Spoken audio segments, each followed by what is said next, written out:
Alegria poder estar com os irmãos nessa oportunidade, no nosso culto de ensino da Palavra de Deus.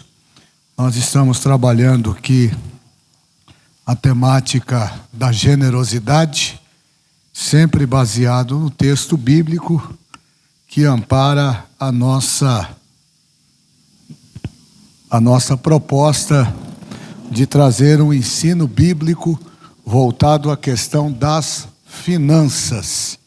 Falar de finanças é algo importante neste tempo, principalmente em virtude das demandas que nos cercam. E o Senhor colocou no meu coração esse desejo de, por algumas semanas, talvez aí nesse final de mês e início do outro, nós trazermos aqui alguns estudos voltados à área das finanças. Na última terça-feira retrasada, salvo o melhor juízo, eu falei um pouquinho com os irmãos da importância de sermos generosos e titulei a minha explanação na perspectiva de estarmos preparados para sermos generosos. Na terça-feira passada, acredito que o pastor Manuel Oliveira, que me substituiu no ensino, deve também ter trazido um tema voltado a essa discussão. E hoje eu quero falar um pouquinho com os irmãos sobre princípios bíblicos de uma boa administração financeira. Eu vou trabalhar aqui 4 tópicos interessantes. Se você trouxe papel, trouxe caneta, hoje eu vou ensinar você, não é um curso financeiro não, é Bíblia. Eu vou ensinar você a usar o seu dinheiro com sabedoria. E você vai ver o que é que Deus vai fazer na sua vida. Se não der certo, depois você vem aqui e diga, pastor, aquilo que o senhor ensinou não valeu de nada. Agora, se der certo, pegue o microfone e venha contar testemunho daquilo que Deus vai fazer na sua vida. Tá bem? Quero convidar os irmãos para um texto bíblico. No livro de Lucas, Evangelho segundo escreveu Lucas, capítulo de número 14. Lucas, capítulo de número 14. Nós vamos ler do verso 25 ao verso 35. Lembrando que o nosso tema base está lá na segunda carta de Paulo aos Coríntios, capítulo 9. Então lá é a estrutura do nosso ensino. Mas hoje, como nós vamos falar de princípios bíblicos da administração financeira, eu quero abordar aqui alguns tópicos com os irmãos e o texto mais coerente para aquilo que eu pretendo discutir está aqui. Todos encontraram? Podem dizer amém? Então vamos lá, verso 25 ao 35. A parábola acerca da providência. Ora, ia com ele uma grande multidão, e voltando-se disse-lhe: se alguém vier a mim e não aborrecer a seu pai, e mãe, e mulher, e filhos, irmãos, irmãs, e ainda também a sua própria vida, não pode ser meu discípulo. E qualquer que não levar a sua cruz e não vier após mim, não pode ser meu discípulo.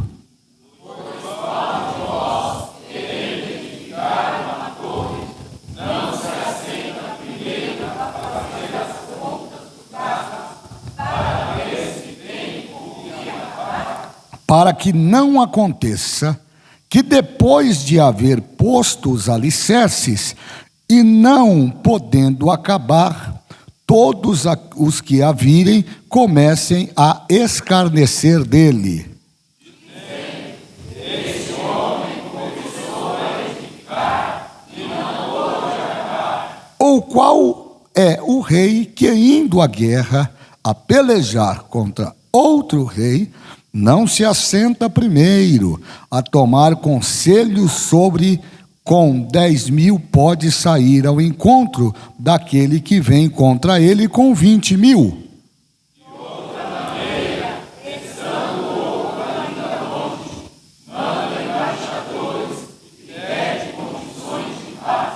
Assim, pois, qualquer de vós que não renuncia a tudo quanto tem, não pode ser meu discípulo.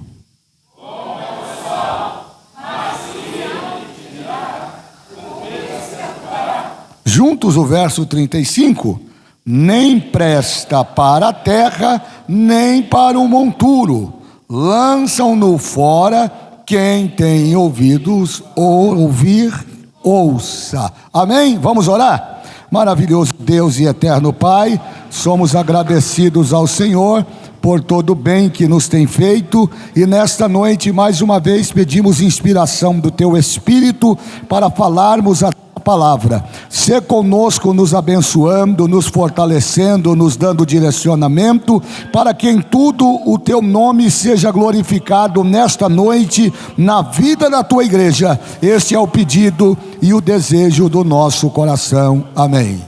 Tome assento, glorificando o nome de Jesus. Quero cumprimentar também os irmãos que nos acompanham aí pelas redes sociais e que oportunamente também terão acesso a este culto de ensino da palavra de Deus, que é a base de toda a nossa estrutura espiritual. Glória a Deus. Então, meus irmãos, hoje eu queria conversar um pouco com vocês, já que nós estamos falando de finanças e da importância de aprendermos o princípio ou os princípios da generosidade. Hoje eu queria conversar com os irmãos um pouquinho, com base no texto que eu acabei de ler, no Evangelho segundo escreveu Lucas, capítulo 14, a partir do verso 25, alguns princípios bíblicos que devem nortear a administração financeira, principalmente dos domésticos da fé. Vocês sabem que o país, neste exato momento, tanto politicamente como também financeiramente, está tomando uma direção extremamente perigosa. Embora nós tenhamos a sensação de uma economia aquecida, o mercado funcionando, o governo dando entrevistas, muitas das vezes entrevistas essas que nos causam uma certa estranheza de que tudo está bem, de que tudo está seguro.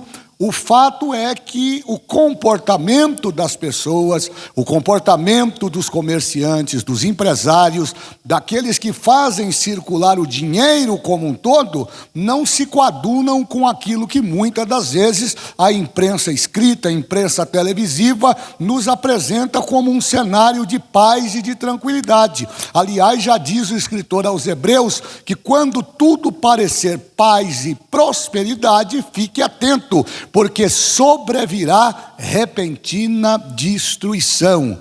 Logo, nós precisamos então, como crentes que somos em Jesus, aprender com a Bíblia como é que nós nos defendemos destas instabilidades que muitas das vezes, quando vem, alcança não só o ímpio, mas se nós não estivermos preparados, também vai nos alcançar e, consequentemente, vai gerar para a nossa vida financeira certos ou demandados prejuízos.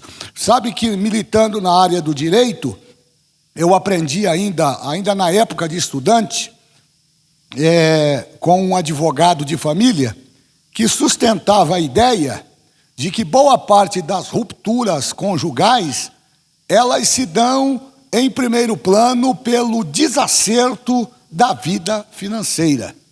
A vida financeira, sem dúvida, tem uma participação importantíssima no sucesso de vida conjugal. Quando um casal, de forma equilibrada, de forma responsável, faz a administração do dinheiro que entra dentro de casa, eles estão seguramente caminhando para uma vida de futura estabilidade. E por quê?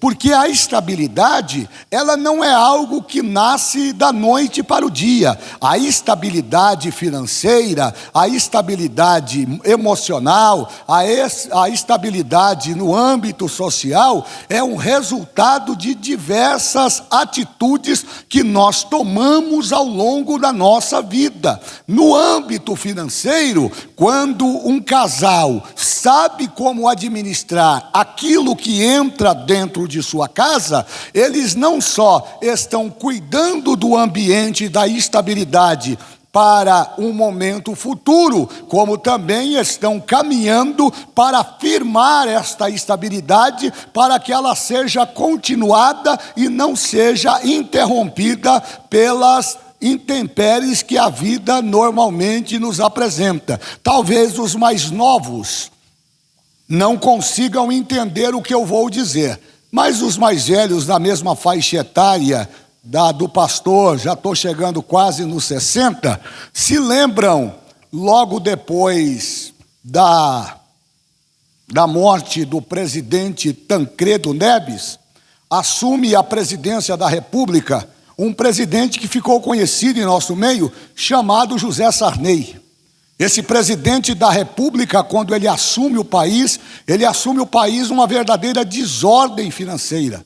E foram muitos os planos que foram lançados pelo governo Sarney para equilibrar isso na década lá de 80, 85, foram diversos os planos que o governo federal lançou para trazer equilíbrio fiscal e financeiro para a nação. Mas o que se via era exatamente o contrário. Uma inflação galopante fazia com que os preços saltassem durante um único dia, 4, 5, 6 vezes. Eu falo isso com propriedade, porque naquele tempo eu era já um jovem, já saindo da fase da adolescência, e eu fui trabalhar num grande hipermercado da cidade de São Paulo. E naquele tempo, esse grande hipermercado abriu vagas para admitir vários funcionários, mas as maiores vagas estavam destinadas ao cargo de repositor e daqueles que hoje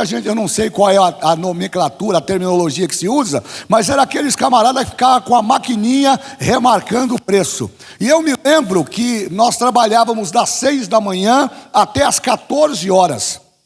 E o gerente, em uma certa ocasião, no ápice do plano do governo Sarney, o gerente deste hipermercado chega com uma relação de muitos documentos e ele chama o nosso encarregado e diz: olha, a partir de hoje vocês devem ficar atentos às informações que chegarão na sessão. À medida em que as planilhas chegarem, vocês podem passar isso para os repositores que vão repondo as mercadorias nas gôndolas e já automaticamente passem a fazer a remarcação de preço. Isso vinha da própria gerência. E eu me lembro que foram assim meses de muita confusão, porque as pessoas iam para o mercado de manhã fazer compra e à medida em que elas estavam fazendo compra, um exemplo, o pacote de arroz estava R$20. Então o camarada ia no corredor do arroz, mas ele lembrava que ele tinha esquecido o óleo. Ele voltava para buscar o óleo. Quando ele voltava para buscar o arroz já estava remarcado. O preço já era outro. Eu vi isso, vivi isso. Também vivi, já na década de 90, o início do governo Fernando Collor de Mello. Quem é que não se lembra do Collor de Mello, que levou pessoas a tirarem a sua própria vida, pessoas que reuniam as suas economias, empresários que reuniram toda uma vida de trabalho, casais organizados que se estabilizaram, que guardaram dinheiro. Naquele tempo ainda tinha história de guardar o dinheiro na poupança, porque nós já tínhamos aquele embate de ver a necessidade de ver o dinheiro rendendo. Então a poupança naquele contexto era o melhor investimento que se podia fazer. E aí as pessoas agora, numa decisão isolada do presidente da República e a então ministra da Fazenda, Zélia Cardoso de Mello, Eles anunciaram um plano de reestruturação financeira sem consultar a sociedade. Sabe qual foi o resultado desse desastre? Eles confiscaram o dinheiro de várias famílias, entre eles do meu saudoso sogro. Não sei se a Elaine está aqui, mas ela se lembra disso. Ela era ainda muito nova, mas se lembra. Levaram o dinheiro de muitas pessoas. E eu me lembro que naquela ocasião, muitas pessoas tiraram a sua vida. Você sabe o que você chegar na porta do banco, onde você mantém uma conta corrente, passar o cartão e está lá 00000? Como é que você lida com isso? E aí o governo aparece na televisão, não é nem ele. Quem aparece é a ministra da Fazenda. E ela justifica que a medida é para, entre outras coisas, conter o inimigo da nação. Qual é o inimigo da nação naquele contexto? A inflação. A forma de segurar o dinheiro das pessoas ou de confiscar o dinheiro das pessoas, segundo o entendimento daqueles economistas à época, seria uma forma de coibir o avanço galopante da inflação. Muitas pessoas perderam os seus bens, muitas pessoas perderam a sua vida. Agora, quem poupou, quem soube administrar, quem teve sempre um pé atrás com o sistema, conseguiu salvar alguma coisa. Eu estou dizendo daqueles que guardavam dinheiro no colchão. Hoje não dá para guardar, né? Porque se o cara souber que você tem um dinheiro no colchão, os caras não levam nem o colchão, eles levam a casa inteira. Não é? Porque o negócio está feio agora. Mas esta era a ideia. Então esse comportamento que envolve vida financeira tem sido o grande calcanhar de Aquiles na vida de muitos crentes. E eu estou falando aqui dentro de um contexto de cunho econômico, social. Como é que a sociedade se comporta num país como o nosso, num ambiente de crise financeira. Nós estamos agora aí, o Isaías, eu vi o Isaías por aí. Cadê o Isaías? Está ali. O Isaías é contabilista, é contador, é professor da FATEC, e ele sabe que um dos grandes desafios dos pequenos e médios empresários agora é saber como é que eles vão enfrentar a história do tarifaço, porque o governo fala uma coisa, o governo americano fala outra, os axiologistas falam outra coisa, mas o fato é que a gente não se atenta para o que está acontecendo. Hoje nós temos um problema de ordem política internacional, o governo não consegue dialogar com os seus, abro aspas aqui, os seus interlocutores ou os seus questionadores acerca do comportamento. Ah, pastor, mas tem o ambiente político. Vamos deixar a política de lado. Vamos falar de dinheiro, já que nós estamos falando de dinheiro. Então o governo não consegue se articular, ele não tem uma articulação forte, ele não tem diplomatas capazes de resolverem o problema. E aí ele agora resolveu criar uma fórmula mágica para tirar aqueles agricultores que terão os seus produtos tarifados aí pela tarifa dos americanos em 50%, ele encontrou um caminho que a um primeiro momento, quando a gente não conhece a história, acha interessante. Puxa, o governo está preocupado com os agricultores, hein? Isso é muito interessante. A demanda vai aumentar, a oferta vai aumentar no país, porque se não tem para exportar para fora, vai vir para o mercado nacional, todo mundo vai comprar, vai ficar mais barato. Em tese isso tem sentido. Só que a gente só esqueceu de olhar uma coisa: o governo vai subsidiar isso com o seu dinheiro.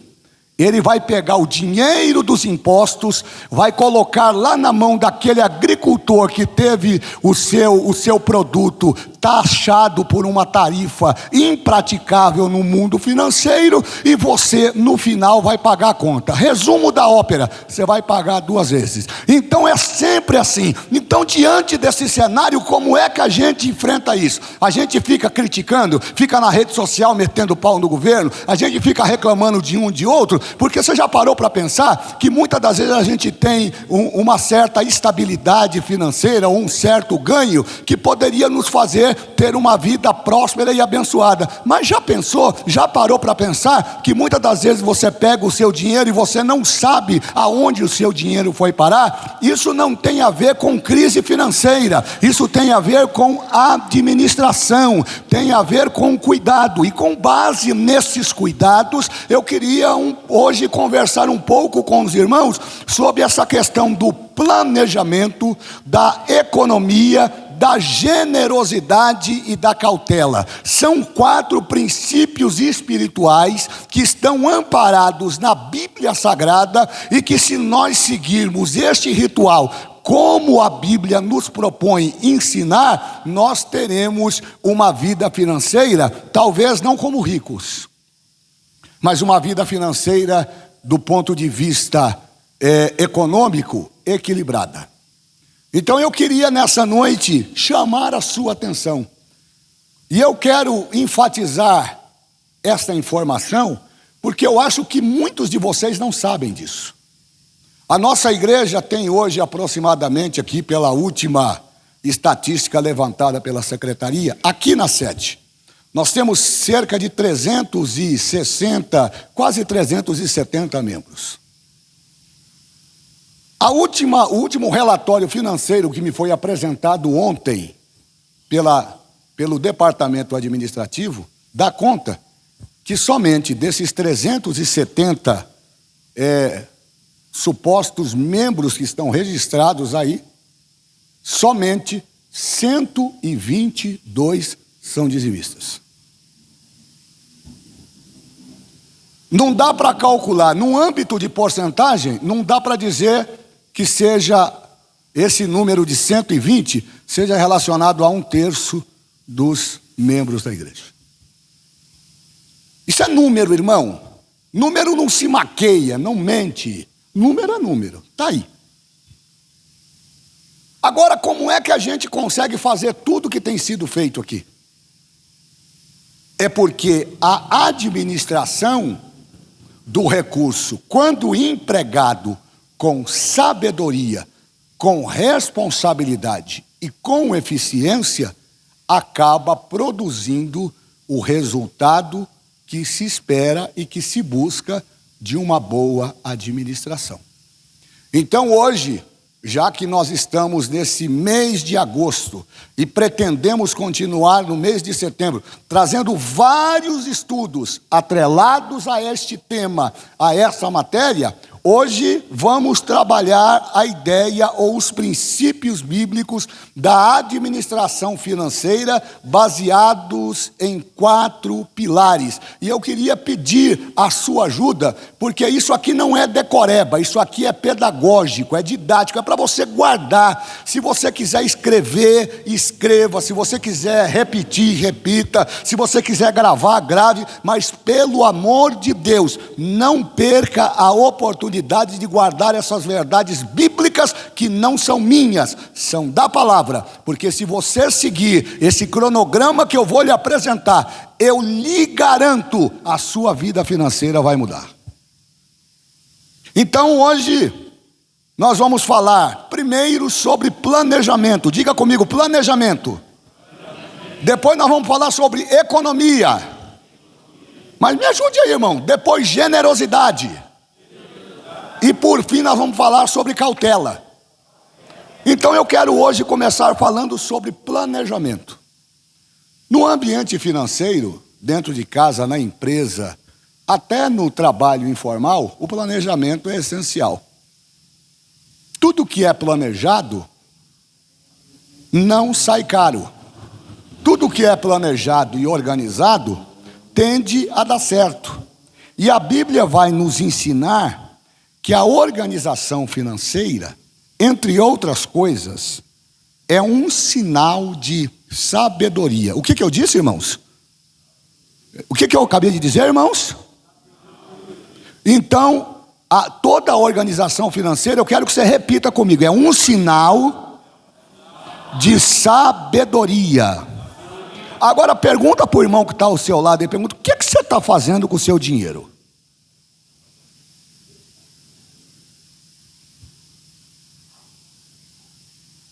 Parece que não tem sentido o que eu estou dizendo, né? mas vocês vão ver que a luz da Bíblia tem sentido. Então essa ideia de organização financeira sendo resultado de sabedoria é também atrelada à responsabilidade. O que significa dizer que uma boa vida financeira, ela deve ser organizada, ela deve ser uma vida cheia de sabedoria, atrelada ao ambiente da responsabilidade. Administrar é um dom. Administrar é um dom. E é um dom natural, que nós recebemos já na tenra idade. E é lógico que, acrescida da bênção de Deus, a tendência é que uma administração amparada, alicerçada na bênção de Deus, ela não tem como dar errado. Sabe o Salomão, capítulo 10, salvo o melhor juízo, verso 22, diz lá no livro de Provérbios que a bênção do Senhor enriquece e ela não acrescenta dores. Então essa ideia de administrar os recursos que nós recebemos com prudência, entre outras coisas, vai evitar 3 situações interessantes que nós vivenciamos com muita maestria. Vou repetir: quando nós administramos os nossos recursos com prudência, prudência é sinônimo de cuidado, prudência está atrelada à segurança, prudência está atrelada à responsabilidade. Quando a gente administra aquilo que recebe todos os dias, ou mensalmente, ou quinzenalmente, ou semanalmente, com responsabilidade, com prudência, nós vamos evitar, pelo menos de forma imediata, 3 grandes males. O primeiro, desperdício. Vocês sabem que o Brasil é conhecido como um dos países que mais desperdiça alimentos. A professora Flávia deve saber disso e deve ensinar isso na sala de aula. Isso é estatística. Isso não é estatística do governo. Aliás, uma certa ocasião, o presidente Lula, ele criou uma fake news aí, dizendo que o Brasil tinha 30 milhões de crianças passando fome. Não precisa ser muito inteligente, basta você fazer uma conta para você ver que o número que ele apresenta é um número superfaturado. Mas o fato de estarmos no ambiente ou na ambiência da fome, isso tem sido uma marca maior. Recentemente o governo federal anunciou que pela 2ª vez tirou o Brasil do mapa da fome. Mas o mapa da fome, do ponto de vista político, não abrange, por exemplo, o ambiente do desperdício. Pastor, o que o senhor está falando? Você quer saber o que é desperdício? Quantos já foram visitar o CEAGESP aqui, lá em São Paulo? Levante a mão aí, quem já foi no CEAGESP? O que é que você vê lá? O que é que você vê lá no final? Então o desperdício é uma marca da má administração. Quem não sabe administrar, desperdiça. Querem ver uma outra coisa? O desperdício também é resultado de dívida, porque quem muito quer, nada tem. Então, quando você não consegue administrar, valorizar aquilo que você ganha com responsabilidade, a tendência é que isso acabe rápido. Acabando rápido, o que você vai fazer? Você quer manter o padrão, aí você vai lá e faz a dívida. A dívida vai resultar no quê? No descontrole. Sabe aquele irmão, de vez em quando eu brinco com os irmãos aqui, para quem não conhece a minha atuação, mas eu falo daquele irmão que ganha um salário mínimo, e ele vai nas Casas Bahia, e ele faz uma dívida lá, 10 vezes maior do que o salário mínimo dele, um cara nem ia perder de vista.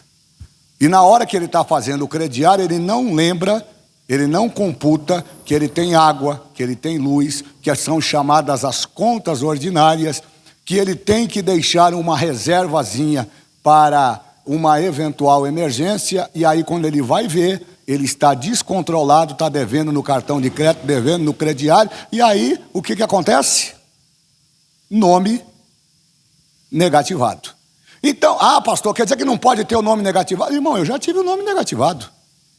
Todos nós estamos sujeitos a passar um atropelo na vida aí, gastar ou passar por uma situação, ou ficar doente, ou não poder trabalhar e perder o controle na administração das contas. Eu não estou falando deste caso isolado, eu estou falando daquele que não administra, daquele que desperdiça, daquele que se envolve em dívida desnecessária e vive uma vida de absoluto descontrole. Então toda a organização financeira, ela deve ser pautada pelo princípio da boa administração. E a boa administração exige planejamento. Planejar dá trabalho.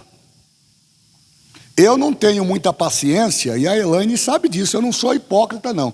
Eu não tenho muita paciência do mercado. Eu sou prático. Eu já quero pegar, jogar no carrinho. Agora a Elaine não, ela vai com a lista na mão e fica comparando o preço. Parece que é uma coisa chata, né? É uma coisa de gente mesquinha, mas não é não, isso é de gente inteligente. Porque muitas das vezes a gente é atraído pela marca. A marca talvez seja um dos grandes desafios da nossa geração. Nós somos muito envolvidos por aquilo que nós vemos, né? O que nós vemos nos atrai.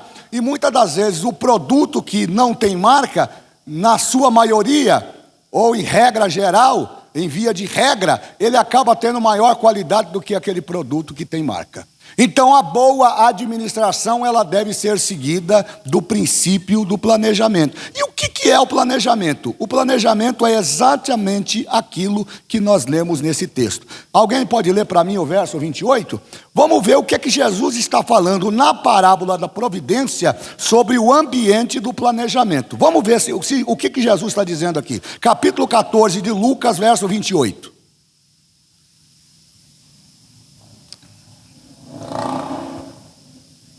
Pode ler, mana.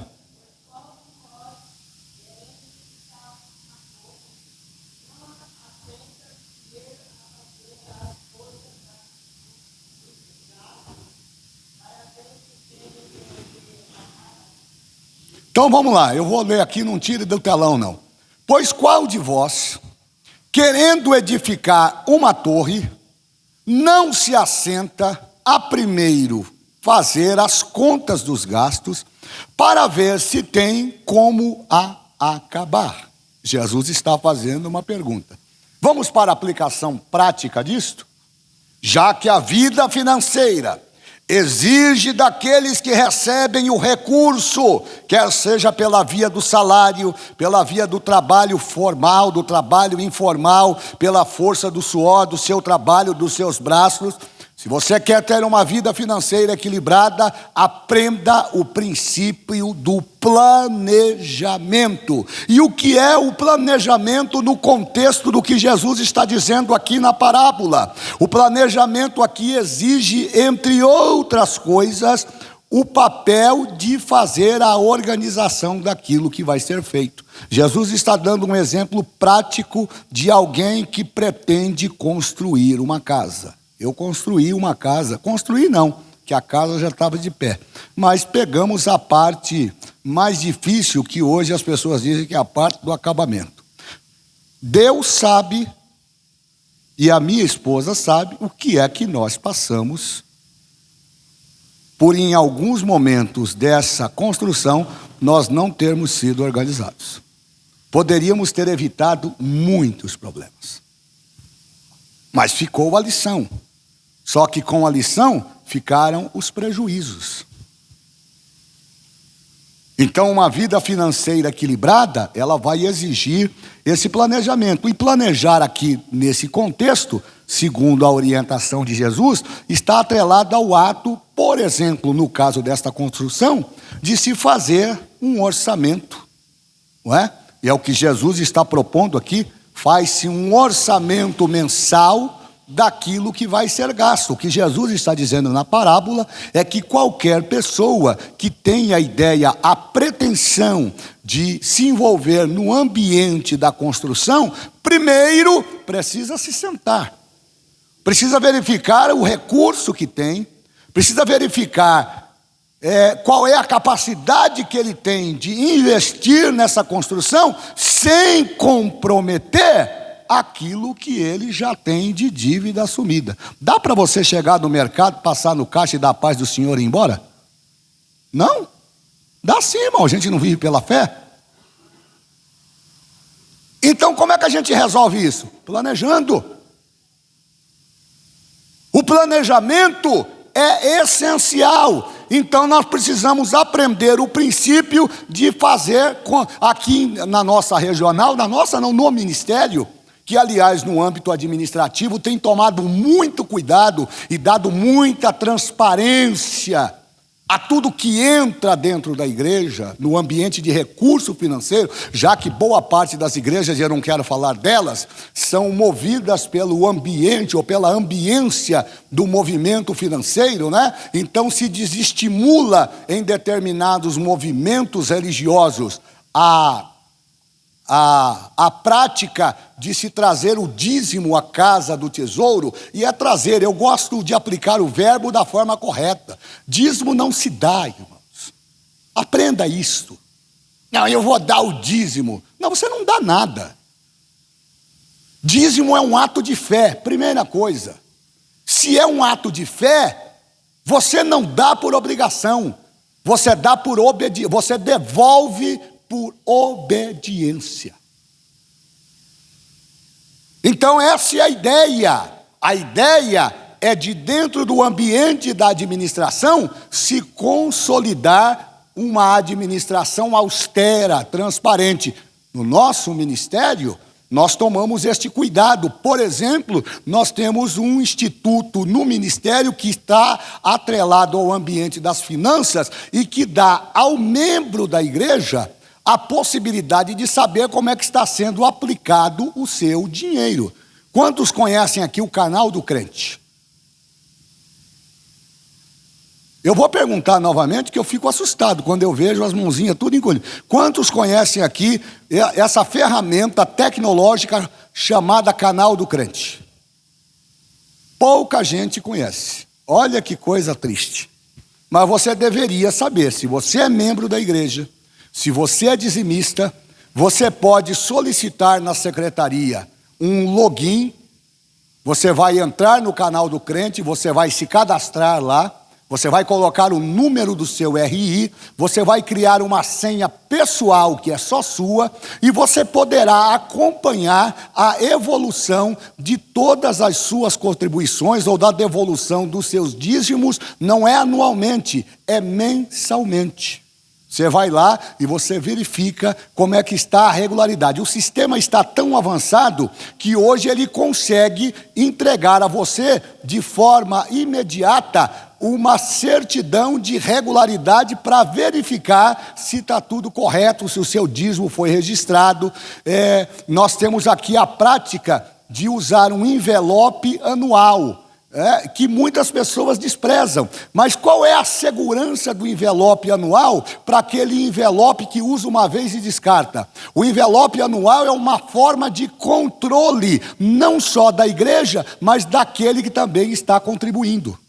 Então todas essas ferramentas, elas são resultado daquilo que nós chamamos de uma administração financeira austera e cuidadosa. Por exemplo, para se fazer uma compra aqui na igreja, e alguns irmãos não entendem, tem pastor que fica bravo comigo. Não, esse pastor é muito chato, esse pastor é muito bravo. Esses dias disseram aí que eu sou grosso, né?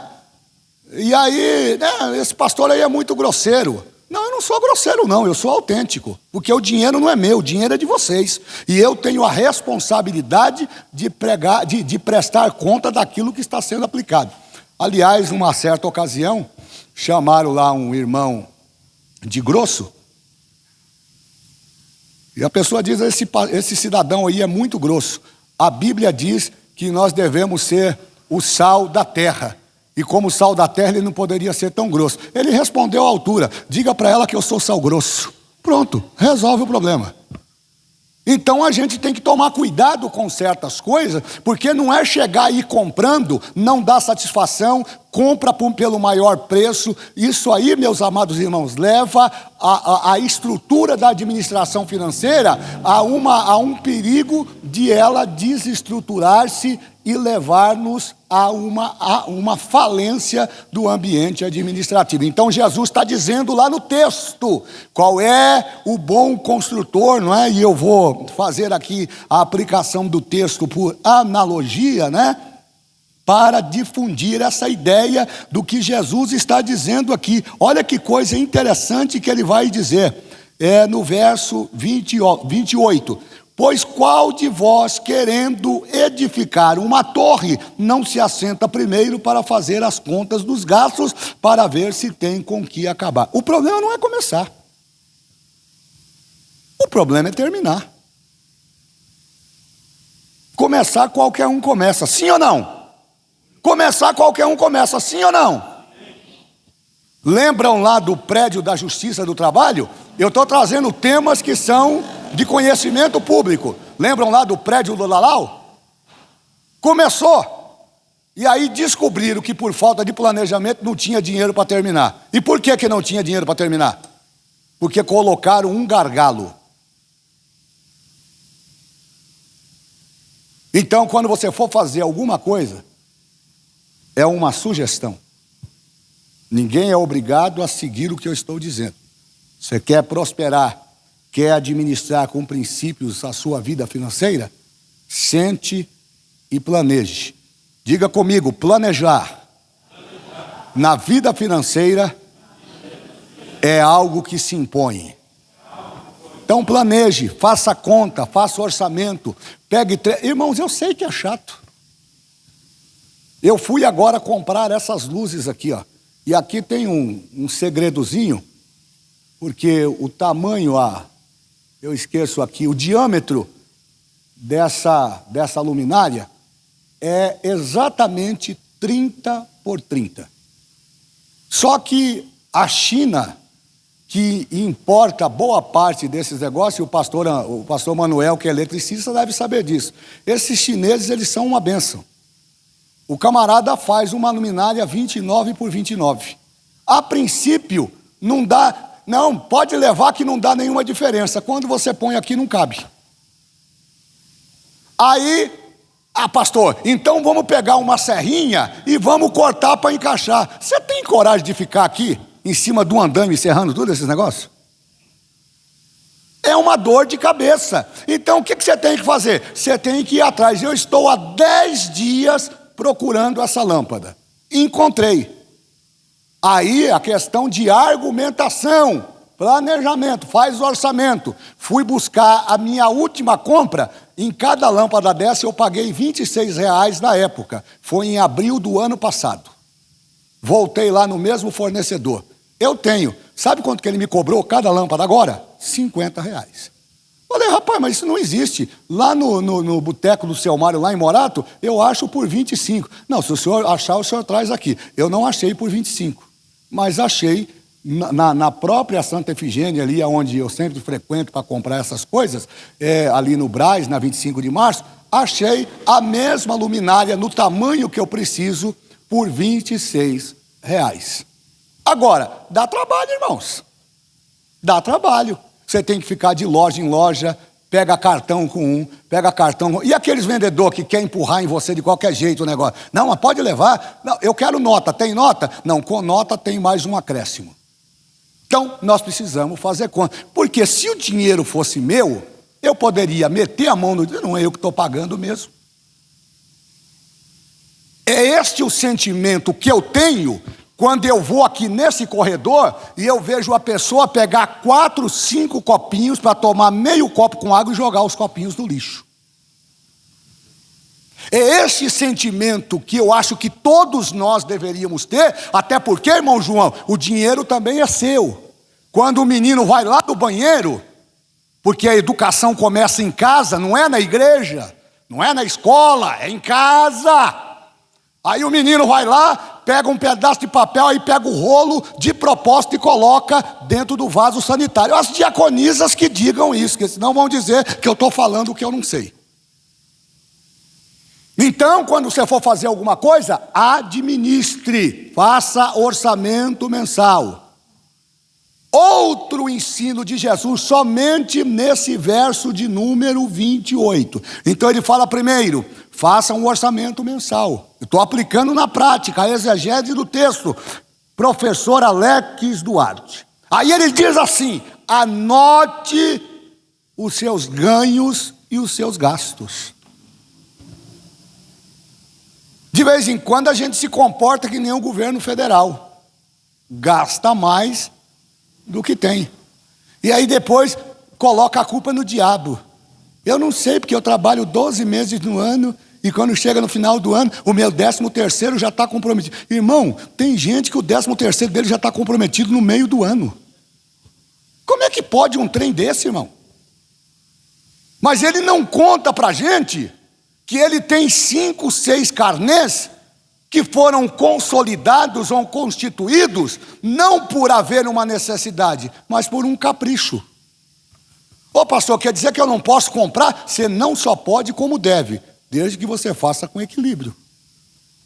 Sente lá, faça as contas, quanto você ganha, Léo Jaime, e vê se aquilo que você ganha é condizente com aquilo que você precisa pagar. Porque se você não pagar água e luz, a concessionária antigamente ia no poste, né?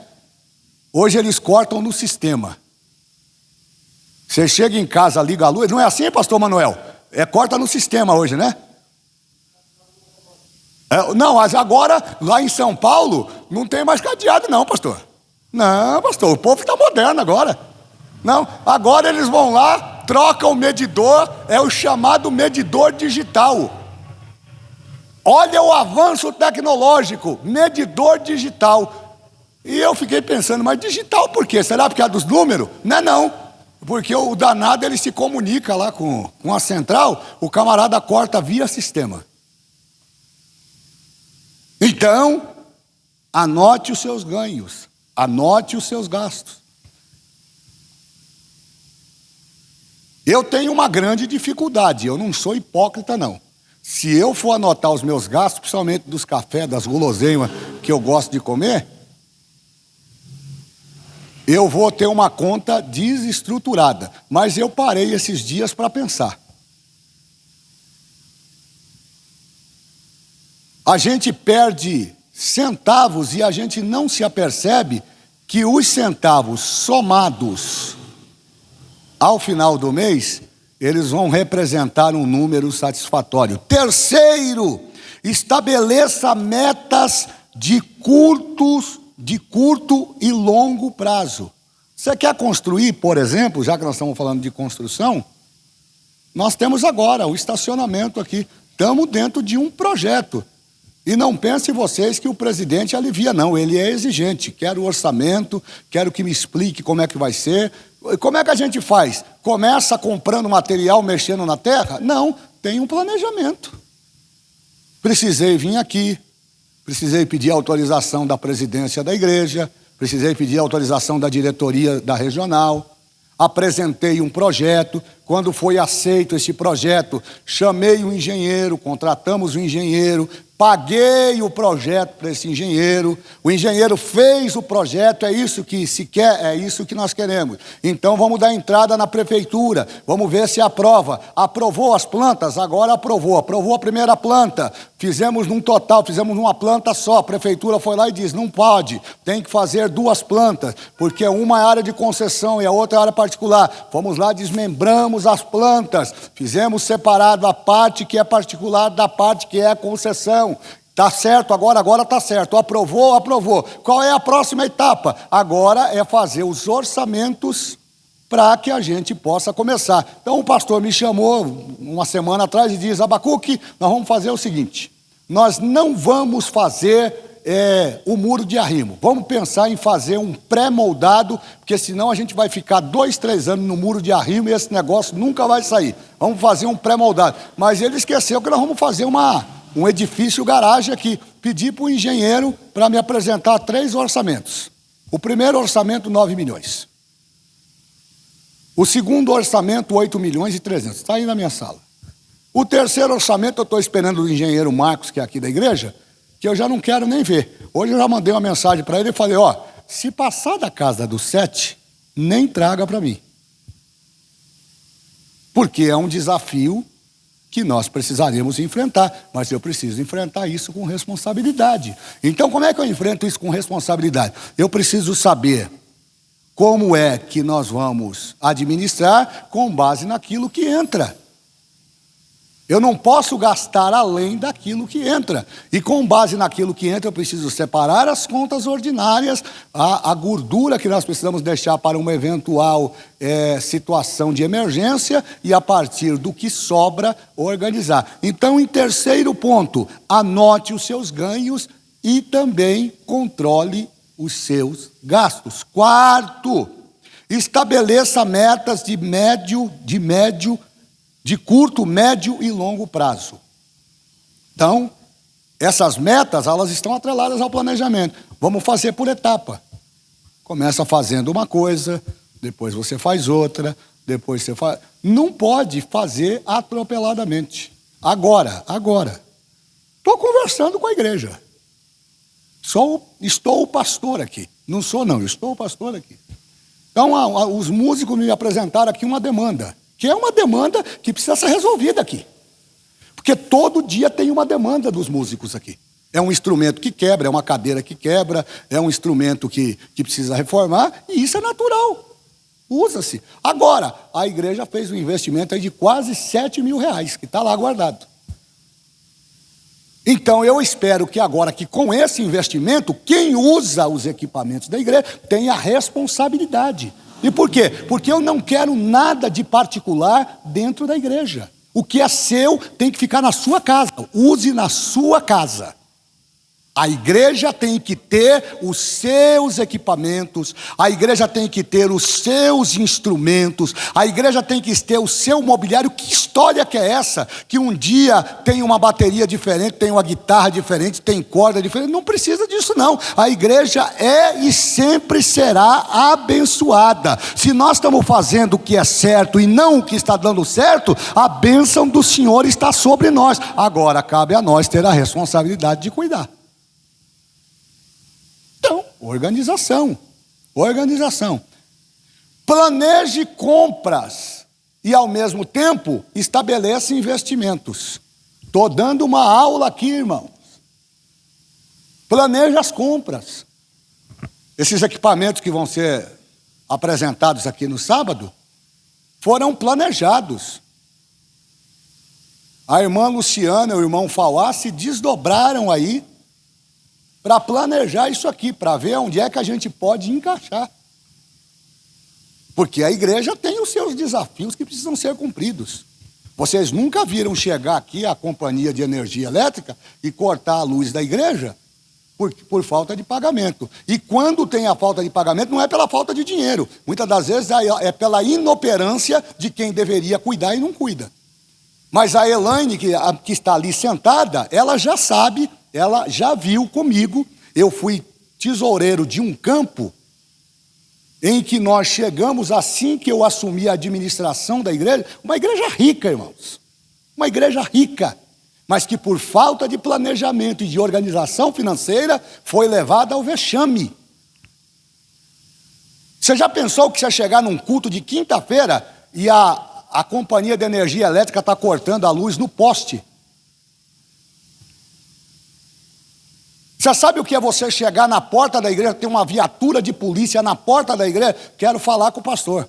Não, o senhor quer falar o quê com o pastor? Não, tem uma intimação. Intimação do quê? Não, é uma intimação aqui no inquérito policial instaurado por estelionato. Estelionato? A igreja que só tem crente, rapaz. Que conversa de estelionato? Não. É passar uns 20 cheques aí da igreja. Isso acontece, irmãos. Isso não é historinha, não. Agora, o que é isso? É má fé? Muitas das vezes é falta de gestão. E gestão, ela precisa ser responsável. E nem tudo o que acontece eu posso abrir aqui, sabia?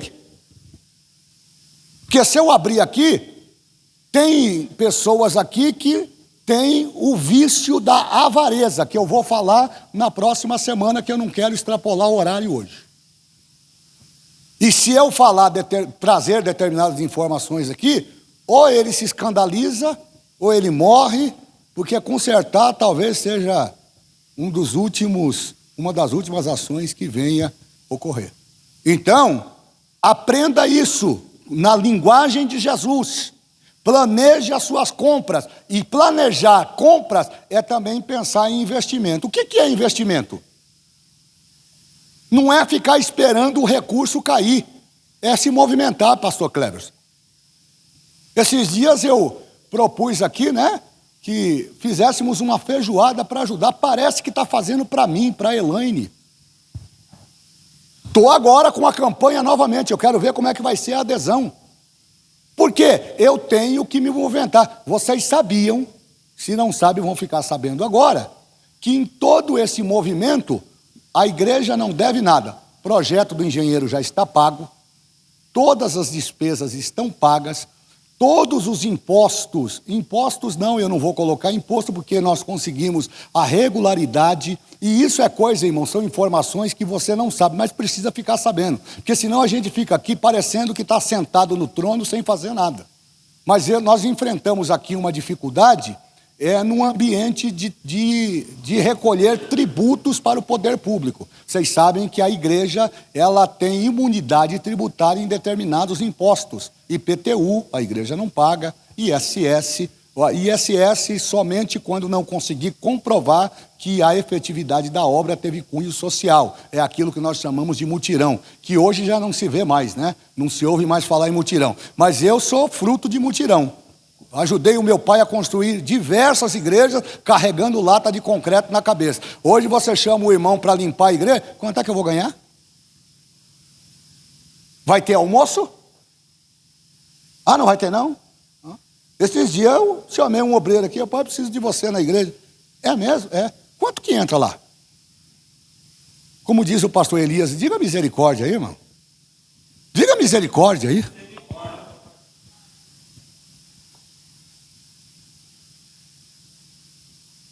A igreja não é empresa. A igreja é vocação. O chamado ministerial é uma vocação. E a Bíblia diz que aquele que se dedica, o vocacionado que se dedica, o apóstolo Paulo o defende dizendo que o obreiro é digno do seu salário. Mas nós precisamos fazer isso com equilíbrio. Então planeje, crie metas, estabeleça, pegue daquele recursozinho o investimento, as críticas atreladas ao ambiente do talento. E o talento talvez seja uma das formas de investimento que mais surtem resultados dentro da igreja. A missionária Elaine não está falando mais de talento, Então, como ela está silenciada, cadê ela? Foi embora? Como ela não está falando mais sobre talento, eu vou criar um talento aqui para nos ajudar, porque o nosso desafio agora é extraordinário. Construir uma estrutura como vai ser construída aqui, é só Deus para nos dar graça. Então, no ambiente do investimento, seja criativo no seu departamento. Estou falando aqui para as lideranças. Estou falando aqui para você na sua casa. Ô irmão, você tem lá a possibilidade de fazer lá um puxadinho? Venda, faça um bolinho lá no final de semana. Não, pastor, no final de semana é para mim descansar. Mas você não está precisando? Você não precisa reformar a sua casa? Você não precisa trocar o seu carro? Faz alguma coisa, meu caro. Invista. Em vez de você pegar o seu dinheiro e ficar gastando naquilo que não é pão, todo final de semana pizza, pega esse dinheiro da pizza, coloque lá num cofrinho, ou então empregue ele em alguma coisa. Mas, pelo amor de Deus, faz alguma coisa. Posso ouvir um amém? Amém. Quinto. Isso aqui é fantástico. Repita comigo, reserve tempo para revisar as suas finanças. O que significa dizer isso, irmão? Aprenda a ter controle das suas contas. Esses dias eu fiquei bravo.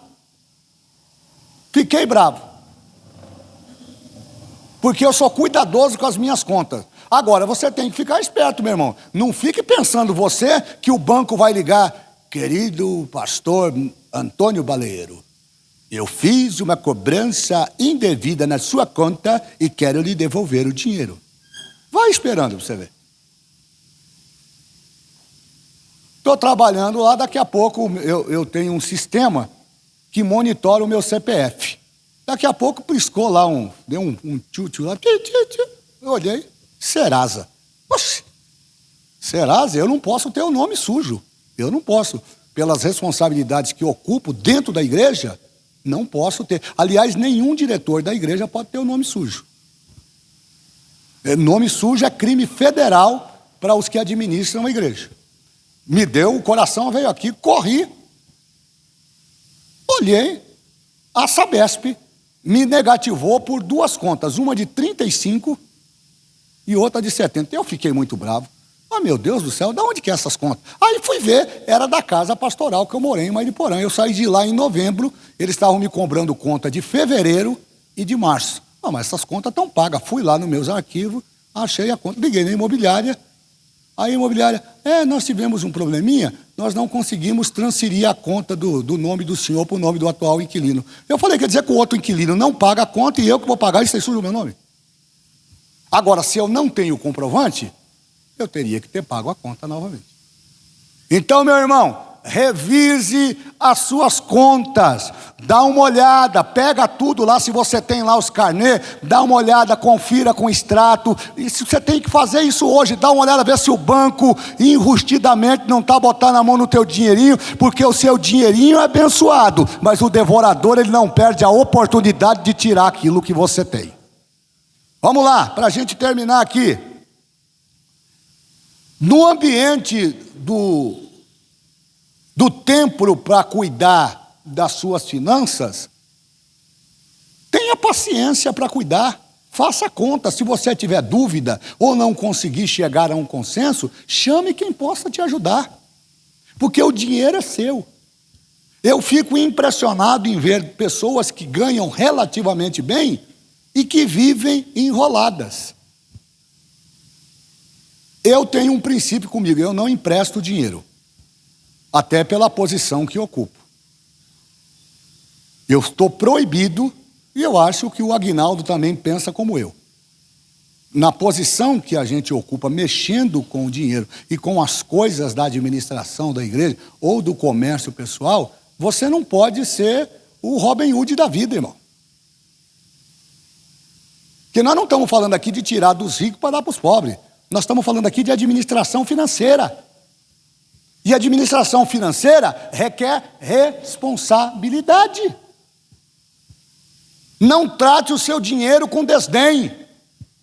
Trate o seu dinheiro com responsabilidade. Afinal de contas, você só recebeu porque Deus te deu graça para receber. Para de achar que você recebeu pela sua competência, pelo seu QI. Isso vale, mas coloque Deus em primeiro lugar, porque é Deus que te dá saúde, é Deus que te dá inteligência, é Deus quem abre a porta para você. Você já parou para pensar que muitos queriam estar no lugar onde você está, mas olha onde Deus te colocou, quer seja longe, quer seja perto, Deus tem cuidado de você. Está faltando alguma coisa aí? Não falta, porque Deus não deve nada para ninguém. Vamos para um texto bíblico e a gente termina aqui. Provérbios 21:5. Planos, irmão, planeje. Planejamento. Quem pode ler?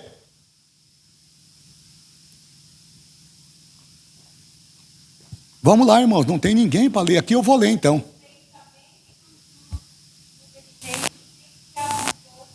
Mas os de todo necessitado são somente a pobreza. Pronto.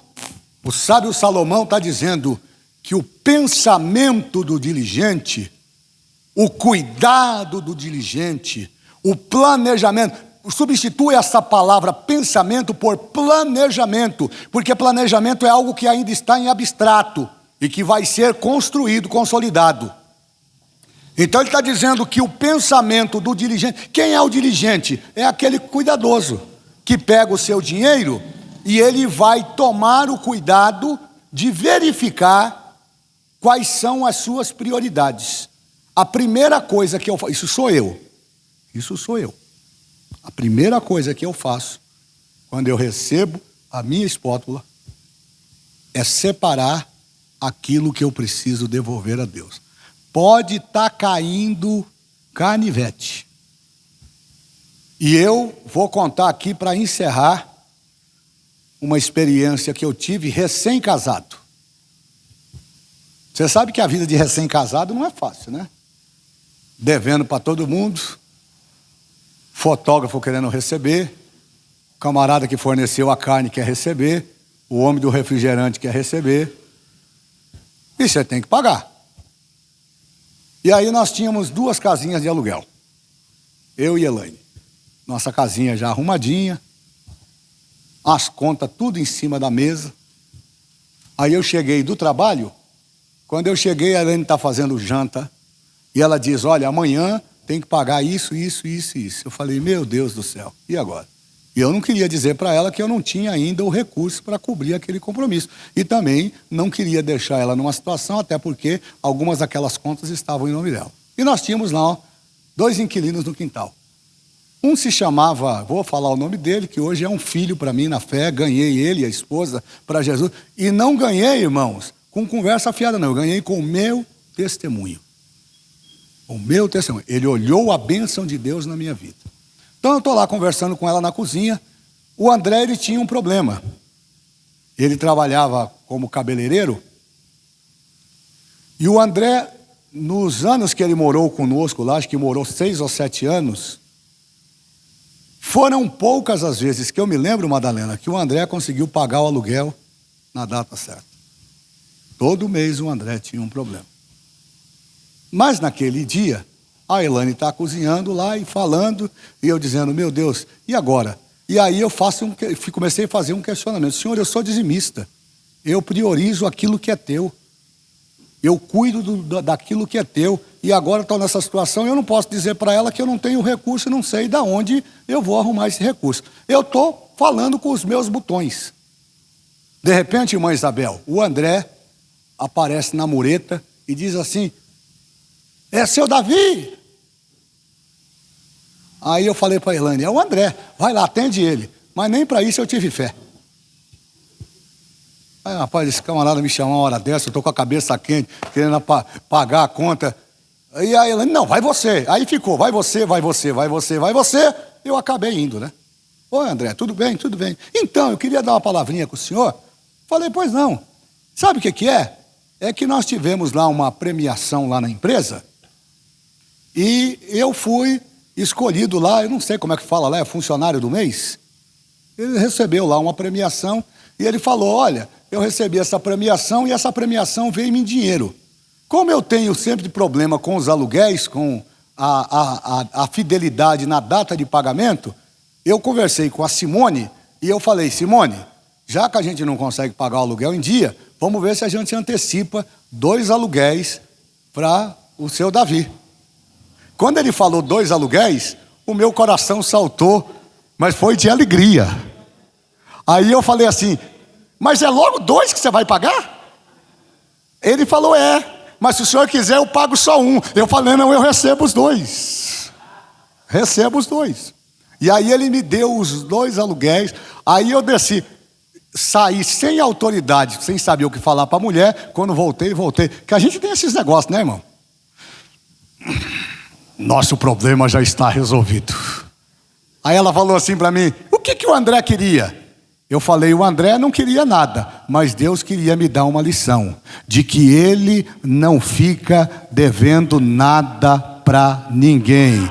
Administre com sabedoria e o nome de Jesus vai ser glorificado na sua vida. Pastor, mas eu ganho 1 salário mínimo, mas do teu salário mínimo Deus vai te fazer prosperar, vai glorificar o nome de Jesus na sua vida e vai repreender o devorador, o migrador, o destruidor, o cortador, e vai dar vitória aonde você colocar a sua mão. O último versículo e eu termino aqui, Provérbios 24, verso 3. Estou falando hoje de planejamento. Vamos lá. 24 e 3. Com a sabedoria se edifica a casa, de boa inteligência ela se firma. Olha só, então eu vou dar duas receitas aqui. Já expliquei para vocês qual é a diferença do sábio e do inteligente. Preste atenção no texto. O texto é exegético, ele se responde por si mesmo. Com a sabedoria se edifica. O que é que o sábio Salomão está dizendo? Que não basta ser inteligente, você tem que ser sábio. Você tem que ter preparo. Não se meta a fazer aquilo que você não domina. Não vá fazer graça aonde não te cabe. Não coloque tua mão em cumbuca alheia. Não faça por axiologismo ou por pressão de A ou de B. Seja sábio, porque o sábio sabe colocar a mão e sabe fazer, e a bênção de Deus está sobre a sua vida. Aí ele diz que o verdadeiro, ou com sabedoria, se edifica a casa, e com a inteligência ela se firma. O problema, irmão Léo, não é fazer a casa. O Lalau fez o prédio lá. Lembra do Sérgio Narras? Como é que é? Sérgio Naia. Era o milionário do Rio de Janeiro, que construiu lá um apartamento na Avenida Copacabana, uma das avenidas mais famosas do Rio de Janeiro, e o negócio veio abaixo. Então o problema não é edificar, porque edificar a gente edifica. O problema é manter firme aquilo que você construiu. Então, quantas pessoas poderiam ter uma vida financeira estabilizada se partissem da premissa de que a bênção do Senhor enriquece e ela não acrescenta dores? Quem é que falou para você que Deus precisa do nosso dinheiro, irmãos? Quem que falou isso para você? Seja sincero comigo, eu pergunto e você responde. Deus precisa do seu dinheiro, Alex? Precisa, Cleverson, do seu dinheiro? Precisa aí, pastor Baleiro?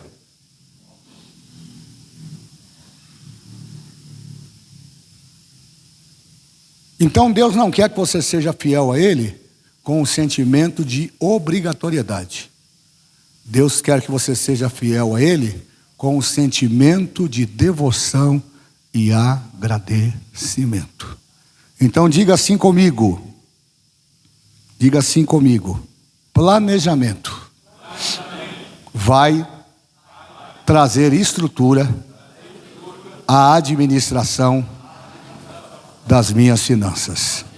Dá uma olhada aí, o casal, se tiver com a esposa ou com a esposa aí, diga aí para ele, planeje, faça. Irmão, escute aqui, para os maridos, vamos ficar de pé, para os maridos, escuta aqui o que eu vou dizer para vocês.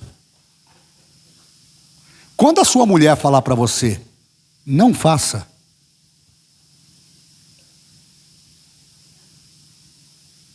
faz, irmão.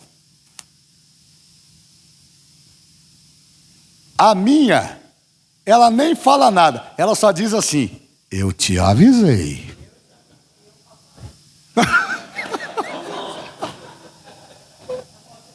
Faça isso com o baleeiro, não, mana.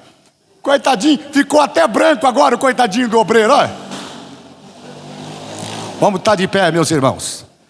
Planejamento é a base da boa administração. Quantos recebem essa palavra nessa noite? Então, exercite isso. Semana que vem, nós vamos falar sobre economia. Como economizar o nosso dinheiro.